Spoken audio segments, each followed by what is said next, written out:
you can see the arch of the aorta,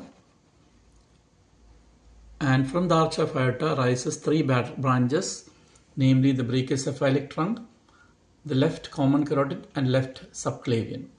Now let us focus on these two branches, the common carotid and the subclavian.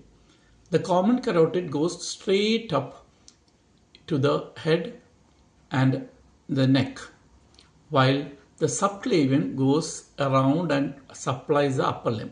So this is the first impression which we get from these two branches. Now here the common carotid is shown more clearly. The common carotid goes up. It divides in an internal carotid which gets into the skull and external carotid which gets around the skull and the neck.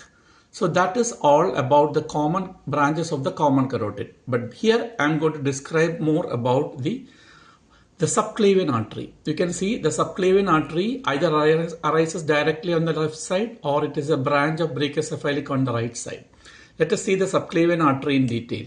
Now here is the schematic picture of the subclavian artery. Unlike the other branch, that is a common carotid, subclavian artery is actually a multitasker. To begin with, the first branch of subclavian is a vertebral artery. It goes all the way into the skull and supplies the brain. So that is just one aspect of the subclavian artery. It supplies the brain.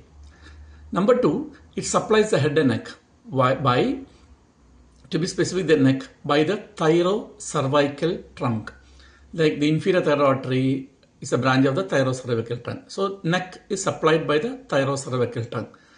Not only that, the costocervical trunk also supplies the neck as well as a little bit of the upper diaphragm, while the dorsal scapular branch supplies the back. And more important, there is a internal thoracic artery which goes all the down way in front of the diaphragm, enters the chest and divides into pericardiophrenik and superior epigastric. So the major part of the thorax is also supplied by the subclavian. Now the main branch of the subclavian goes all the way to the upper limb. So in a nutshell, understand that while the common carotid supplies only the head and neck, the other branch, the subclavian, supplies the head, neck, the diaphragm, the upper diaphragm and the upper shoulder, back of the shoulder, and the wall of the upper limb. So by and large, subclavian artery is actually a multitasker, or